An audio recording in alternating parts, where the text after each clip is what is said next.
हमारे खुदावंद यीशु की अंजील मुक़द्दस मरकज़ के मुताबिक उसका 16वां बाब 15 से 18 आयत तक। उस वक्त यीशु उन 11 शागिर्दों पर ज़ाहिर हुआ और उनसे कहा कि तुम दुनिया में जाकर सारी हलकत को अंजील की मुनादी करो। जो ईमान लाता और बपतिस्मा पाता है वो निजात हासिल करेगा, पर जो ईमान ना लाए वो मुजरिम ठहराया जाएगा।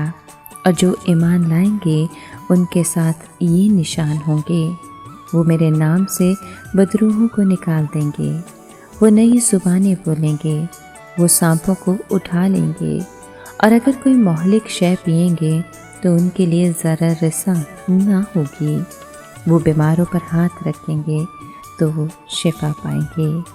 पाक कलाम के पढ़े और सुने जाने पर खुदावंद की बरकत हो, खुदा का शुक्र हो। अजीज़ दोस्तों, आज मुक़द्दस पौलुस रसूल की तब्दीली की ईद मनाई जाती है। आज के कलाम में हमने सुना कि मसीह यीशु अपने शागिर्दों में घिरा हुआ है और वो एक बहुत बड़ी जिम्मेदारी उनके सुपुर्द करता है। ये एक शहाना दावत, शहाना हुक्म और शहाना वादा है। सबसे पहले वो इस बात का ऐलान करता है कि ज़मीन और आसमान का कुल इख्तियार उसे दिया गया। वो बादशाहों का बादशाह और खुदावंदों का खुदा है। बस तुम जाकर, ये बादशाह का हुक्म है। उनका काम सिर्फ यहूदियों तक ही महदूद नहीं है बल्कि तमाम दुनिया में फैला हुआ है। बस तुम जाकर सब कौमों को शागिर्द बनाओ और जो उसे कबूल करें उन्हें बाप, बेटे और पाक रूह के नाम से बपतिस्मा दिया जाए और उनको तालीम दी जाए कि वो उन सब बातों पर अमल करें जिनका हुक्म उसने दिया है।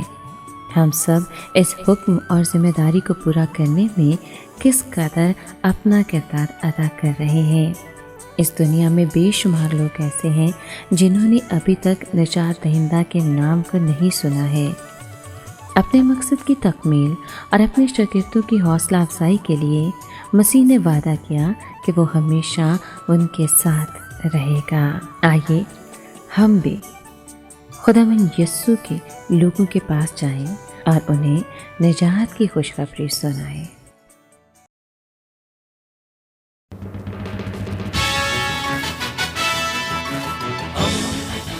दोस्ती का पैगंबर, रेडियो वेरितास एशिया।